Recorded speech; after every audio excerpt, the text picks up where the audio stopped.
4 لوگ دنیا میں ایسے ہو چکے ہیں جنہیں اللہ تبارک و تعالیٰ نے پوری دنیا میں اقتدار دیا، ایک وقت میں پوری دنیا کا ایک ہی بادشاہ۔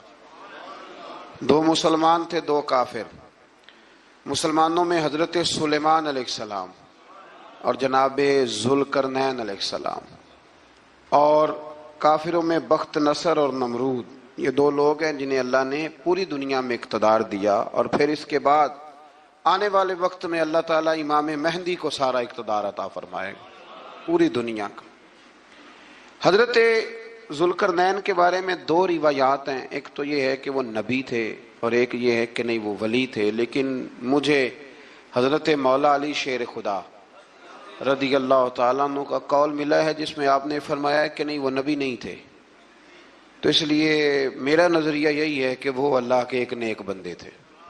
اللہ نے انہیں پوری زمین میں اقتدار دیا۔ وہ ایک مہم پہ نکلے، ان کا ارادہ بنا کہ میں ذرا دنیا کا چکر لگاؤں، تو انہوں نے سفر شروع کیا کہ میں دیکھوں ذرا سورج غروب کہاں ہوتا ہے۔ تو فرماتے میں پہنچا، بڑا گیا، لیکن میں اس مقام تک پہنچ گیا جہاں سورج غروب ہوتا ہے، تو پھر میں نے دیکھا کہ ایک سیاہ کنواں ہے جس کے اندر جا کے وہ چھپ گیا ہے، لیکن رب کریم کی اس حقیقت تک میں پہنچ سکا نہیں۔ پھر آپ فرماتے ہیں کہ میں آگے نکلا تو مجھے ایک قوم کے بارے میں بتلایا گیا جو بڑی خونخوار قوم تھی، بڑی خونخوار، اس کو یاجوج اور ماجوج کہا جاتا ہے۔ یہ قوم اتنی خونخوار تھی کہ یہ درندوں کو بھی کھا جایا کرتی تھی، اتنے لمبے چوڑے ان کے قد تھے، اتنے زیادہ طاقتور تھے کہ سانپ اور بچھو بھی کھا جاتے تھے۔ یہ نکلا کرتے تھے سبزے کے دنوں میں تو ساری کھیتیاں اجاڑ جاتے تھے، ہر چیز تباہ کر جاتے تھے، حتیٰ کہ انسانوں تک کو کھا جاتے تھے۔ تو حضرت ذوالقرنین جب وہاں پہنچے، اللہ تبارک و تعالیٰ نے انہیں ان مظلوم لوگوں کا مددگار بنایا جن پر یاجوج اور ماجوج کی قوم ظلم کرتی تھی۔ انہوں نے آپ سے کہا کہ حضور مہربانی فرمائیں، اس قوم سے تو ہماری جان چھڑائیں۔ آپ نے فرمایا تم میری مدد کرو۔ انہوں نے کہا حضور کس طرح؟ فرمایا بس جسمانی طور پر میری مدد کرو۔